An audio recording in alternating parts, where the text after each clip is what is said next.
نحمدہ ونصلی علی رسولہ الکریم اما بعد فاعوذ باللہ من الشیطان الرجیم بسم اللہ الرحمن الرحیم۔ ایک بڑا ہی عجیب اور دلچسپ واقعہ ہے۔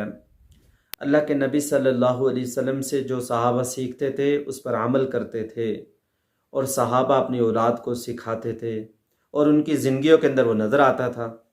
صحیح بخاری شریف میں حضرت عبداللہ بن عمر رضی اللہ تعالی عنہ سے منقول ہے، وہ فرماتی ہیں کہ ایک دفعہ ہم حضور اقدس صلی اللہ علیہ وسلم کی مجلس میں بیٹھے ہوئے تھے۔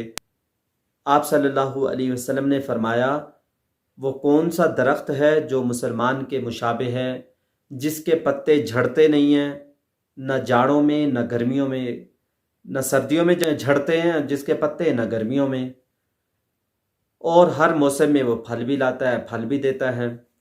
حضرت عبداللہ بن عمر رضی اللہ تعالیٰ عنہ فرماتے ہیں، میرے دل میں آیا کہ میں کہہ دوں کہ وہ کھجور کا درخت ہے۔ میں نے دیکھا کہ حضرت ابو بکر رضی اللہ تعالیٰ عنہ بیٹھے ہیں اور حضرت عمر رضی اللہ تعالیٰ عنہ بھی بیٹھے ہیں، وہ خاموش ہے، میں بھی خاموش رہا۔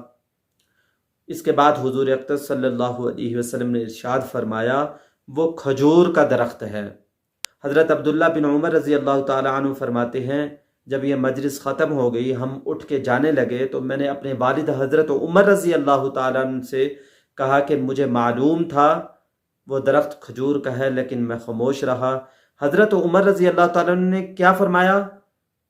کہا کہ اگر تم اس کا جواب دے دیتے تو مجھے تمام چیزوں کے مل جانے سے زیادہ خوشی ہوتی، یعنی مجھے خوشی ہوتی تم حضور صلی اللہ علیہ وسلم کے سامنے اس کا جواب دیتے کہ وہ کھجور کا درخت ہے۔